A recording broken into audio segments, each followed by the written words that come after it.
Hello everyone, True Zero Emissions here. It looks like I figured out how I can share links with you to these products. Oh, I forgot to put the Telegraph link. I got Alien Rides link. I'll work on that still then. Okay, so this is the Roger charger. I bought this from Roger directly. You can buy these from Roger directly by just looking up Roger charger on YouTube, and people have shared how to connect with him through the app. There's an app called Telegraph or Telegram. I'm not sure which one of those it is called.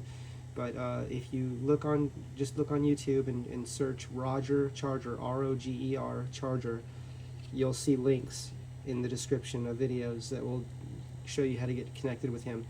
So Roger's, if I understand correctly, the original person that made this charger. That's why it's called the Roger charger. Alien Rides carries a charger that is, if I understand correctly, at this time is now from the same source, the same place that the Roger charger comes from. Because Roger now orders his chargers from somewhere as well. So originally, if I understand correctly, he was making these chargers himself. Okay, so let's see. What else did I want to say? So I'm going to put links to where you can locate this charger with Alien Rides. This is the charger that's replacing all of my other chargers for scooters and micromobility. All my personal electric vehicle micromobility chargers will be replaced by this. But also because of that, if I have more than one micromobility that I want to charge at one time, I may need more than one charger, right? So the next one I buy is going to be more powerful. I want to get a more powerful one. Why? Because I'm thinking about I like to add lots and lots of range to my micromobility. So if I double the capacity, just hypothetically speaking, right? If I double the capacity of the battery, so if I run like a 5,000 watt hour battery, right? Because there's lots of room under there. See this battery right here, this is a 2,500 watt hour battery, right, approximately. And you can see that the depth of this, if I added that same depth below the scooter, I still have a lot of room, right? I mean, I could be right here by doubling that distance, right? That distance right there. And I still have a lot of room here, all this.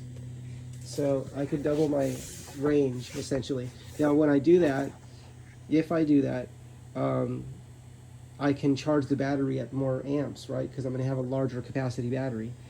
So if I can charge this at 10 amps now, and I have to research and study this, what I'm going to say right now, but if I can charge this at 10 amps and it's a 25 amp hour battery, a 2,500 watt hour battery, sorry, this is a 2,500 watt hour battery, and if I can charge it at 10 amps, which the book says I can, if I double that capacity in the same voltage, double the capacity, would that be the same as charging it at now 20 amps? Right, that's a question. That's a question. And my educated guess, meaning I've researched similar things in electricity, and I would think that if I charge twice the capacity at 20 amps, this battery isn't going to even know the difference. It's going to think I'm still charging it at 10 amps because 10 amps goes there and 10 amps goes to the other battery, right?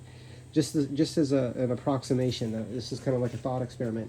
So I'll need a more powerful charger just to even charge at the same speed, right? So if I'm charging at 3.5 hours with 10 amps right now, then to keep that 3.5 hour charge, if I double the capacity, I'll have to charge it at 20 amps, right?